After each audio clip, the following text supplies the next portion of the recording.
E aí pessoal, continuando nossa série aqui no canal, hoje a gente vai falar da defesa Índia do Rei, que acontece depois dos lances D4, cavalo F6, C4, G6, cavalo C3, bispo G7, E4 e D6. Então a defesa Índia do Rei é uma defesa hipermoderna também, ela convida as brancas a ocuparem o centro, e agora o preto vai tentar contra-atacar no centro com lances como E5, ou C5, tá? Então, assim, nessas defesas hipermodernas, acontece uma coisa que é extremamente importante para a sobrevivência da abertura, que é o seguinte: o lado que está jogando, provocando o adversário, precisa tomar muito cuidado para não atrasar esse contra-jogo no centro, porque o branco está ocupando o centro. Se deixar o branco consolidar e não fizer nada, o branco vai consolidar e ir aumentando a vantagem de espaço e te espremendo para fora do tabuleiro. Então, o contra-jogo precisa chegar rápido, tá? Então a gente vai falar da linha principal e depois eu vou mostrar a partida que é muito interessante. Então vamos começar com o lance cavalo F3 e a gente volta depois um pouquinho para falar de outras variantes. Então cavalo F3 é a linha principal, que faz mais sentido, né? O lance mais lógico, desenvolve uma peça. Então roque, bispo E2. E aqui o lance principal é o lance E5. E roque também. Cavalo C6, atacando o peão de D4. E aí entra, depois do preto jogando D5 aqui, cavalo E7. E aqui entra numa das posições mais clássicas da Índia do Rei. E aí o que acontece aqui? Qual é o plano dos dois lados? O branco tem uma estrutura de peões no centro, tem mais vantagem de espaço, né? Graças ao peão de D5. E a estrutura das brancas indica que o branco vai jogar na ala da dama, ou seja, vai tentar jogar o lance B4, C5 e assim continuar expandindo lá na ala da dama. A estrutura das pretas, né, indica para a ala do rei. Então o preto vai tentar jogar o quê? F5, F4, G5, G4. Tentar um ataque, um desespero aqui no... Não é desespero o nome, eu acho. Mas é um abafa, né? Um abafa. Vai tentar jogar um F5, F4, G5, G4 e abafar o rei das brancas aqui na ala do rei. Tá? Então, eu vou falar das três linhas principais aqui. A primeira delas, o lance mais jogado aqui na posição, é o lance cavalo E1. Com qual a ideia, né? Normalmente o preto vai jogar com cavalo D7, porque as brancas querem jogar o quê? B4 e C5 em algum momento. E aí o cavalo em D7, comparado com o lance cavalo E8, né? O cavalo em D7 meio que atrapalha um pouco a ruptura das brancas, né? Porque ele está controlando a casa de C5 também. Tá? Então o em 8 é um pouco pior porque o cavalo não ajuda a parar o ataque das brancas. Então essa seria a diferença. Então depois de cavalo D7, preparando F5, o branco joga com bispo E3. E aí F5 e a ideia do cavalo E1 é jogar com F3 aqui, para manter a estrutura totalmente unida. E aí o preto normalmente segue com F4, bispo F2 e aí segue com G5. E aqui os dois lados estão tentando fazer os seus respectivos planos, né? Um está tentando encaixar o lance C5 e B4 e C5 e o outro vai tentar te dar mate com H5 e G4. Normalmente essas posições são extremamente complicadas e tensas e, bom, ganha quem jogar melhor, né? Olha a novidade que eu tô falando. Outra opção para o lance cavalo E1 seria o lance cavalo D2. Que uma das ideias do branco é jogar o lance C5 em algum momento e já pôr o cavalo em C4 muito rápido. É que o lance principal para as pretas é o lance A5, para evitar o lance B4 aqui. Eu acho que eu já vi uma partida do Fischer que ele joga o lance C5 aqui também, para meio que dar uma travada no contra-jogo das brancas na ala da dama. Mas eu acho que provavelmente a ideia é essa, né? E depois de A5, o branco joga com A3 para jogar B4 e tentar o C5. Então é muito típico, né, as ideias. O branco vai tentar jogar na ala da dama de qualquer jeito e o preto vai tentar dar mate no rei das brancas. E por fim, o último lance popular é o lance B4, que é o famoso ataque à baioneta. O ataque à baioneta foi uma das razões que a Índia do Rei perdeu um pouco a popularidade lá na década de 90. Não, na década de 90? Talvez, agora eu fiquei confuso. Porque um jogador chamado Vladimir Kramnik, que foi até campeão mundial em 2000, ele usou o lance B4 mesmo para fazer muito ponto em cima da Índia do rei. Então a ideia do B4 é a mais direta possível, né? Contra a Índia do rei, né? Ele prepara o lance C5. E aqui o preto tem várias ideias também. O preto pode jogar com o cavalo H5 para levar o cavalo para F4. Dá para jogar com A5 também para tentar questionar esse micro avanço aí das brancas, né? Com uma posição bem complicada nos dois casos. Então vamos ir voltando um pouquinho. E aqui, depois de D5, vamos ver as alternativas que o preto tem, né? O preto tem o lance cavalo de BD7, né? Que é um lance que foi muito popular também. Mas tanto cavalo de BD7, tanto peão por seguido de cavalo por D4, levam para posições parecidas. Só que nos dois casos o preto tem menos espaço. E pela prática que mostra, né? A vantagem de espaço das brancas tem dito que é mais importante do que qualquer chance que o preto tenha de contra-jogo aqui. Claro que isso são palavras, né? Então, se você quiser jogar essa variante, não vou te impedir, né? Mas você vai ter um grande trabalho para conseguir provar alguma coisa, né? Porque aqui o branco tem uma vantagem de espaço, isso é incontestável. E aí o contra-jogo das pretas, em alguns casos, pode não ser suficiente para compensar isso. Isso que eu quero dizer, acho que eu me expressei mal. Mas enfim, uma posição completamente jogável pro preto e pro branco também. E aqui, o lance cavalo A6, que foi popularizado por um grande mestre chamado Igor Gleck. Que a ideia é qual, né? Em alguns casos, a dama das pretas vai acabar parando em E8. E aí o cavalo em A6 tem a função de defender o peão de C7. Então, por exemplo, a linha principal segue bispo E3, cavalo G4, para questionar o bispo, em alguns casos preparar F5, e depois de bispo G5, dama E8. E aqui, os planos principais, né? O branco vai tentar... Normalmente o branco joga com D por E5 aqui para definir a estrutura. E aí, por exemplo, depois de D por E5, H3, cavalo F6, e tentar jogar com a vantagem de espaço que é típica, né? Na Índia do rei, normalmente todas as linhas, as pretas ficam com menos espaço, e elas vão tentar botar fé que vão conseguir criar contra-jogo o suficiente para compensar essa desvantagem de espaço, né? Então o jogador de Índia do rei, ele joga Índia do rei sabendo disso, eu preciso jogar ativamente. Tá. Então aqui a gente vê as alternativas ao lance cavalo C6, que é o lance mais jogado. E aqui vamos ver algumas alternativas para o branco, né? Depois do lance C5. Aqui o branco tem a opção de jogar a variante Petrosian, que é o lance D5 direto, que leva para algumas estruturas semelhantes à linha principal que a gente viu. Mas, no entanto, depois do lance A5, o branco tem a opção de jogar bispo G5 aqui também. Com qual ideia? Lembra que eu falei que as pretas têm que tentar jogar um lance F5 e tentar criar contra-jogo na ala do rei? Então, o lance bispo G5 é justamente para evitar atrasar esse contra-jogo, né? Então a gente crava o cavalo para atrasar o contra-jogo das pretas. E aí segue com planos típicos, né? O branco vai tentar jogar A3, B4 e expandir lá na ala da dama. Outra opção aqui é o lance bispo E3, que a gente chama de variante Grigorich. O jogador que dá esse nome, eu não sei pronunciar o primeiro nome dele, mas ele é um grande mestre, era um grande mestre da Iugoslávia, eu acho. Posso estar confundindo, que ele foi um dos caras que mais deu ideias assim para a Índia do rei das duas cores, tanto de brancas, tanto de pretas. E a ideia do bispo E3 é qual, né? Ele evita certa teoria, né, que vem do lance roque direto, e é um lance bom, né? Ele desenvolve uma peça, defende o peão de D4, e continua com... O branco pode jogar com D5, em alguns casos, D por E5 também. E por fim, a gente vai falar da variante das trocas, né, que é o lance D toma E5. Que era um dos lances preferidos do grande mestre sueco Ulf Andersson, né? Que era um grande especialista em finais. Bom, a primeira coisa que você tem que saber é que você não pode tomar o peão de E, né? Porque o preto joga cavalo por E4, dando descoberta em cima do cavalo de E5. E aí você não pode jogar cavalo por F7, achando que vai atacar a torre. E aí depois de rei por F7, cavalo por E4, você ganhou um peão. Porque o preto tem um lance bispo por C3, cheque intermediário, removendo o ataque no cavalo de E4, e depois de B por rei por F7. E aí o preto ganhou uma peça.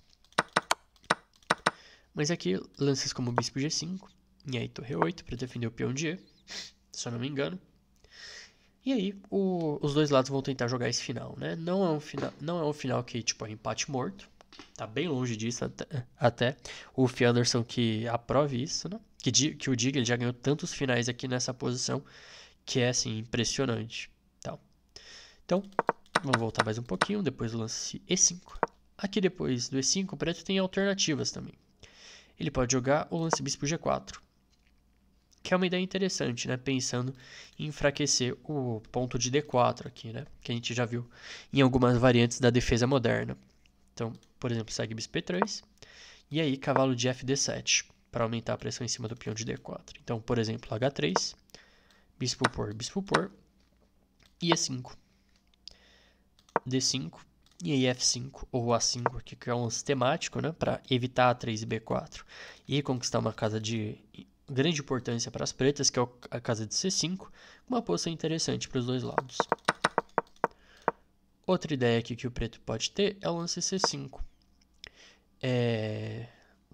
criando outra ruptura temática de Índia do Rei, né? Aqui, se o branco jogar com D5, o preto normalmente vai jogar com E6 e vai acabar virando uma espécie de defesa Benoni que a gente vai ver em outro vídeo. Mas se o branco jogar com roque, C por D4, cavalo C6, bispo E3, a gente acaba transpondo para uma defesa siciliana dragão acelerado, que a gente também vai ver em outro vídeo. Então, beleza. Vamos ver outra coisa aqui. Depois do roque, o branco também tem o lance bispo G5 como ideia, que não é muito popular, mas é totalmente jogável também, né? A ideia é evitar o lance E5 também. E aqui depois, vamos ver. Depois do lance, tá. Aqui. Então aqui depois do lance D6, o branco tem várias alternativas ao lance cavalo F3, né?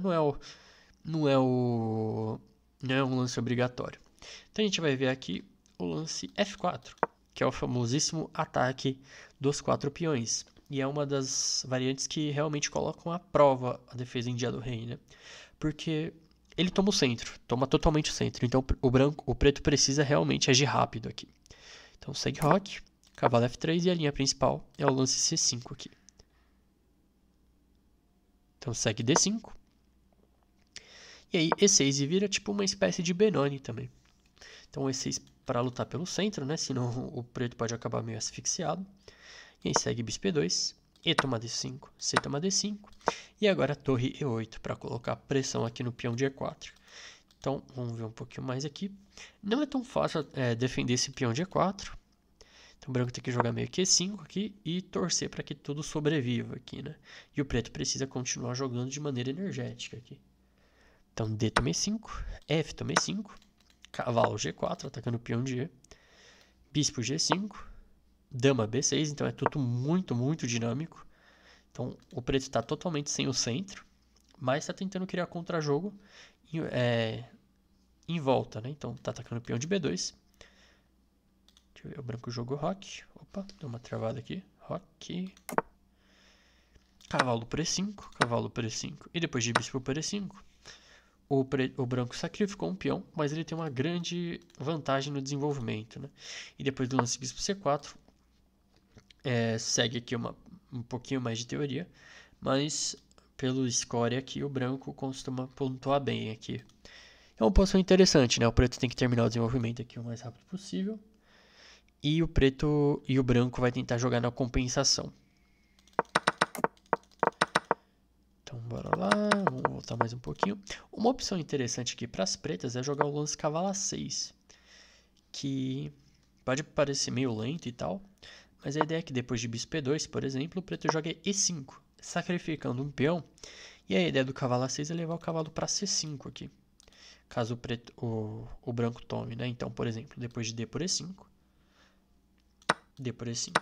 Se tomar de cavalo, é uma opção, mas aí o preto vai jogar na compensação mesmo. Então, por exemplo, depois de dama por D1, bispo por D1, cavalo D7, para trocar esse forte cavalo aqui de E5, cavalo por, bispo por, e o preto tem essa diagonal aberta aqui, né?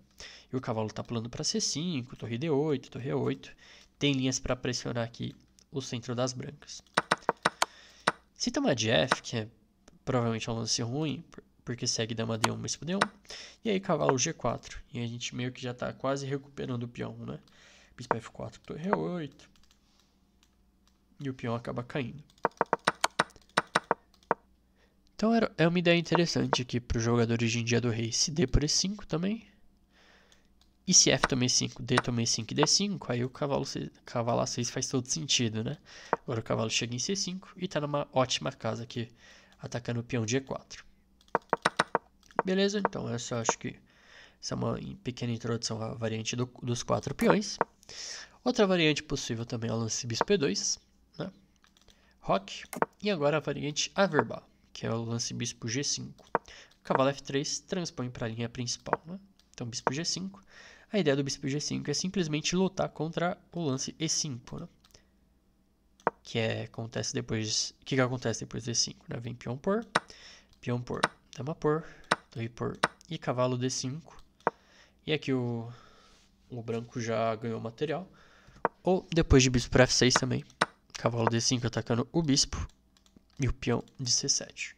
Então aqui o branco acaba ganhando material nas duas variantes, né? Mas claro que o preto não vai ser tão colaborativo. Então tem algumas ideias aqui para o preto. A linha principal segue com C5, e aí D5.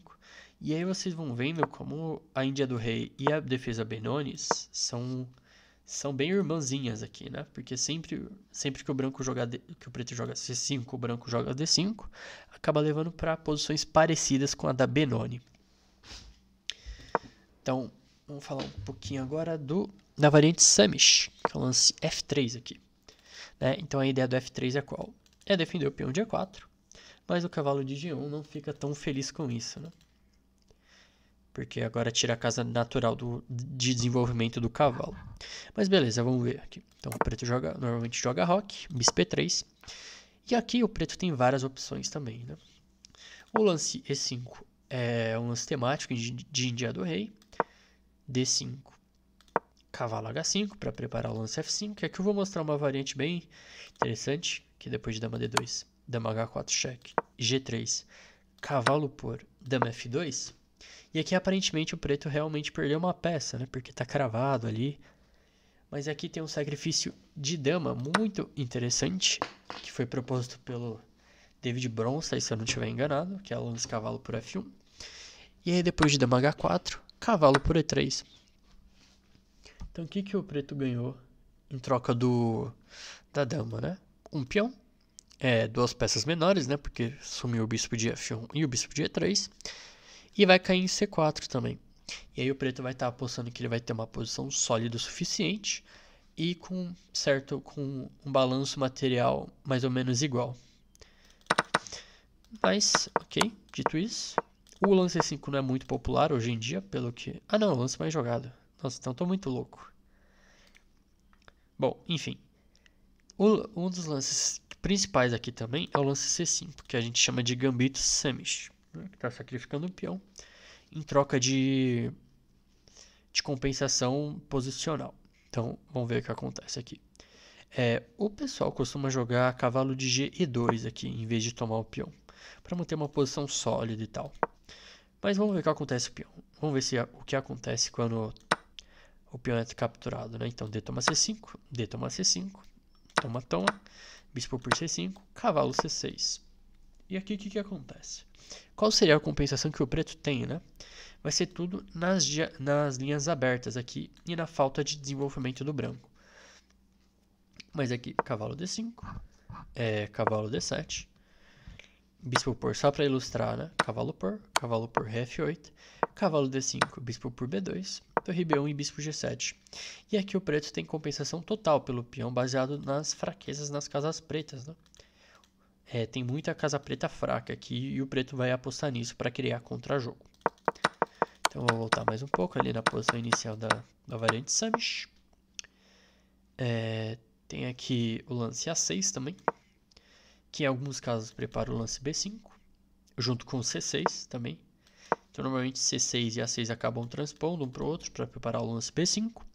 E aqui, por fim, a última variante é o lance cavalo C6, que a gente conhece como variante pano. Cavalo E2, e a ideia da variante pano é jogar com A6 aqui, seguido de torre B8 e B5 para criar contra-jogo na ala da dama. Então, dama D2, torre B8, e aí a ideia, no geral, é jogar B5, cavalo A5 e assim tentar criar contra-jogo, tá? Então essa é a minha pequena introdução à variante Samish. E se a gente voltar mais um pouquinho lá, a gente vai ver aqui a nossa última variante da parte teórica, que é o lance, a variante do fianqueto, né? Que é o lance G3, uma das variantes mais sólidas, a variante mais sólida que o branco pode jogar contra a Índia do Rei.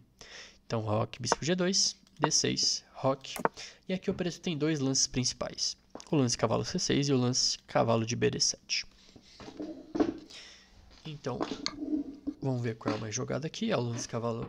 os dois lances competem um contra o outro, né? Eles são muito... O lance Cavalo de BD7 é mais jogado aqui, mas tipo por 100 partidas, assim. Então, são as duas linhas realmente as melhores mesmo, as principais zonas. Então vamos ver o que acontece aqui. A ideia do cavalo de BD7 é preparar o lance E5. Então segue cavalo C3, E5, E4, E toma D4, cavalo por D4, torre E8 para pressionar o peão de E, H3, que é importante em muitos casos evitar com que uma peça das pretas chegue em G4.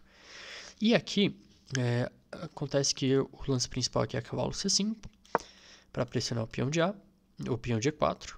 E aí segue uma penca de teoria, né? Mas as ideias são bem típicas, né? O preto vai tentar trocar algumas peças para dar uma aliviada na falta de espaço e tentar criar contra-jogo com A5, C6 e D5, ou C6 e B5.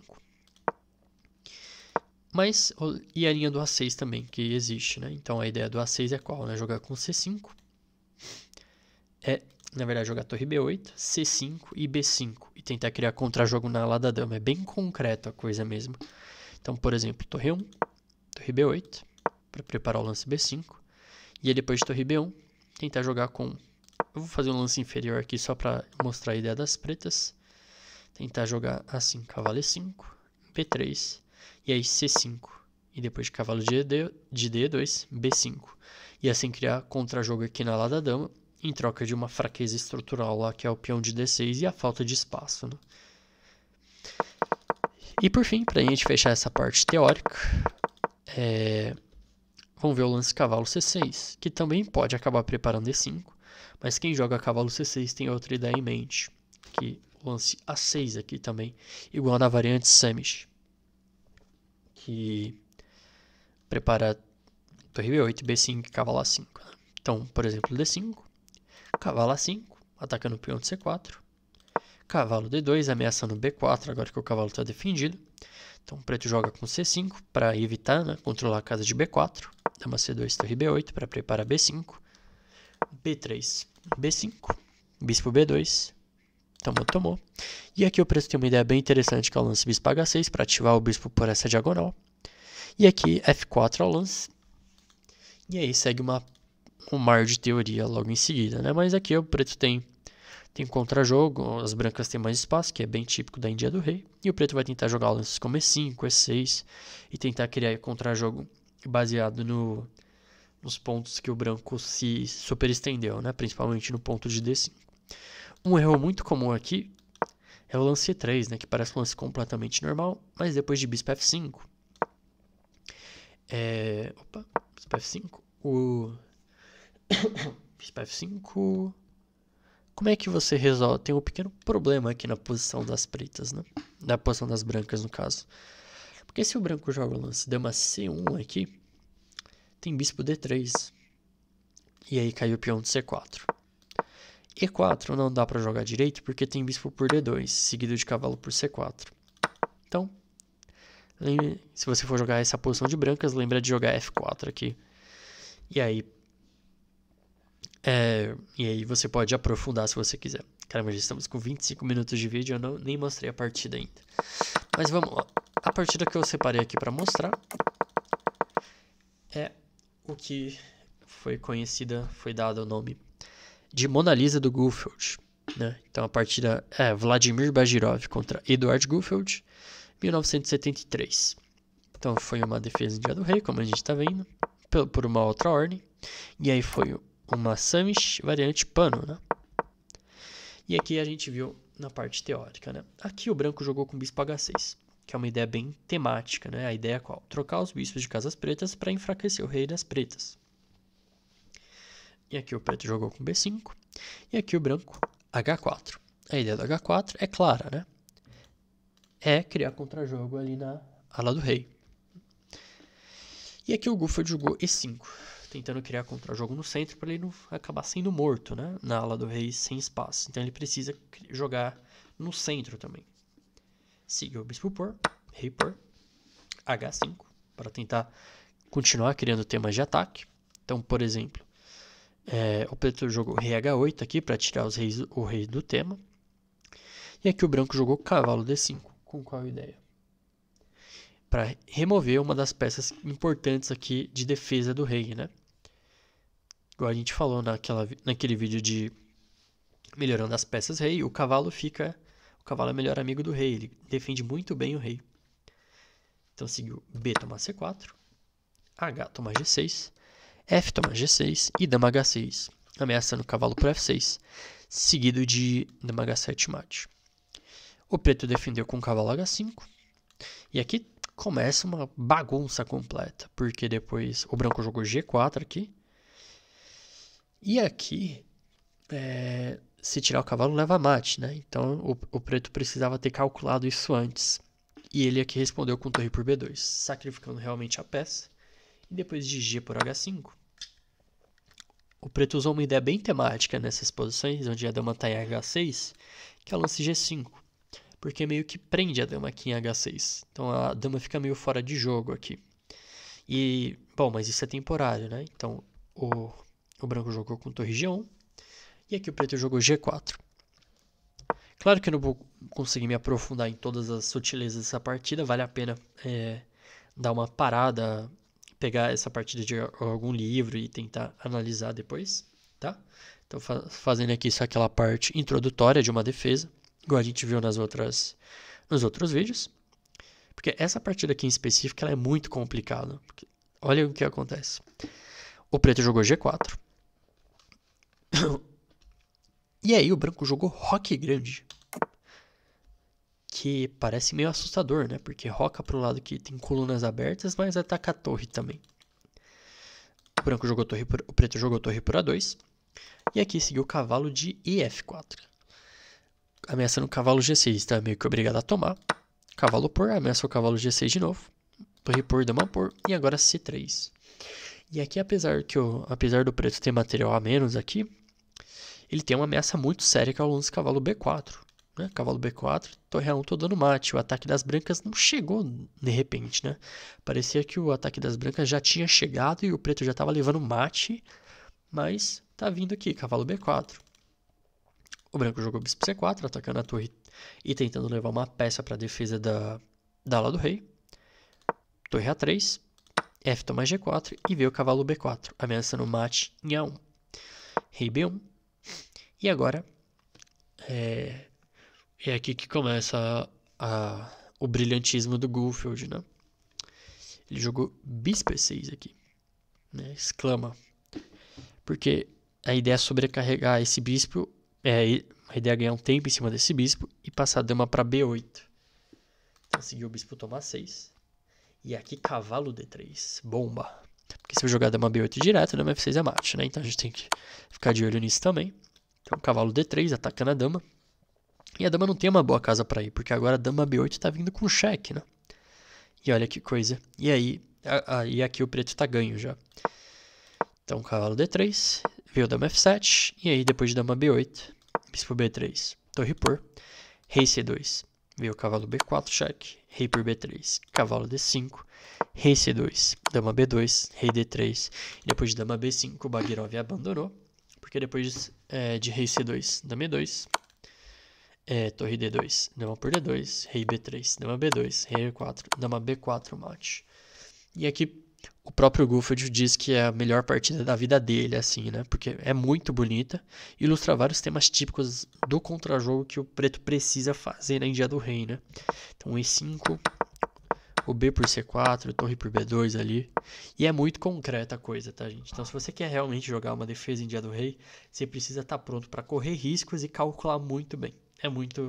É legal você fazer esse processo para você melhorar como jogador, né? Então, se você quiser melhorar como jogador, tenta jogar em Dia do Rei, porque você vai meio que se forçar a treinar cálculo, a correr riscos, né? Porque as defesas hipermodernas, naturalmente, são um pouco mais arriscadas, né? Que as defesas clássicas, se a gente parar para pensar. Então, eu realmente recomendo que vocês peguem essa partida aqui e tentem analisar por sozinhos ou com o próprio computador mesmo, ou pegar de algum lugar que esteja anotado, né? Que vale muito a pena, você vai aprender muita coisa com essa partida aqui, tá? Então, eu espero que vocês tenham gostado, esse vídeo ficou um pouco mais longo do que eu imaginei, mas a defesa em Dia do Rei merece muito mais tempo de estudo do que apenas 30 minutos, né? Então, eu espero que vocês tenham gostado e vejo vocês no próximo vídeo.